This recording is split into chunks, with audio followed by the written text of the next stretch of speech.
Porbandar Dwarka highway પર આવેલા શ્રીનગર સહિતના ગામોમાં ભારે વરસાદ થતા ખેતરો જળમગ્ન થયા છે। હાઈવેના આડેધડ કામગીરીને કારણે ખેડૂતોના ખેતરોમાં જળબંબાકાર થતા પાક નિષ્ફળ નીવડ્યો છે। વરસાદી પાણી સીધા જ હાઈવેના બંને તરફના ખેડૂતોના ખેતરોમાં ભરાઈ ગયા છે। જ્યારથી આ હાઈવે બન્યો ત્યારથી માઠી દશા બેસી હોવાનો ખેડૂતોએ આરોપ લગાવ્યો છે। હાઈવે પરના અંદાજિત 10 થી વધુ ગામોમાં આ જ પરિસ્થિતિ જોવા મળે છે। ખેડૂતોએ વાવેતર કરેલો મગફળીનો પાક સદંતર નિષ્ફળ ગયો છે। ખેડૂતોને સારા ઉત્પાદનની આશા હતી, પરંતુ વરસાદે તમામ આશા પર પાણી ફેરવી નાખ્યું। કાયમી ધોરણે પાણીના નિકાલની ખેડૂતો ઘણા સમયથી માંગ કરી રહ્યા છે, પરંતુ તંત્ર કોઈ ધ્યાન આપતું નથી।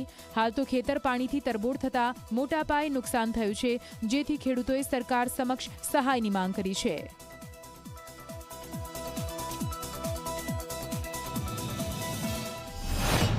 આમ તો બધો વિસ્તાર પાણીનો જ ભરેલો છે, બરોબર। અલગ અલગ ખેતરો છે બધા ખેડૂતો, અહીંથી કુછડીથી માંડી અને શેઠ મિયાણી સુધી જેથી આ હાઈવે આવ્યો, બરોબર, પૂરતા એના પાઇપના નિકાસ કે આ કે કઈ બહુ સરખા છે નહીં, અને જ્યાં છે ત્યાં પૂરતું પાણી નીકળી ન શકતું। અને આ ટાવર દેખાય ને ત્યાં એક અમારો નિકાસ છે એનો ઉપરથી, આ બધું પાણી જો આ બાજુ આવે ત્યાં ઓલા ભાઈને ધોવાણી થાય દર વર્ષે, ઈ વંડી ને આ તેન પડી જાય, વરી બિચારો એના પૈસા નાખીને હાઈવે થી કરતા પાણી વધારે ભરાય, એના હિસાબે ટૂંકમાં પાક આખો નિષ્ફળ જ જાય।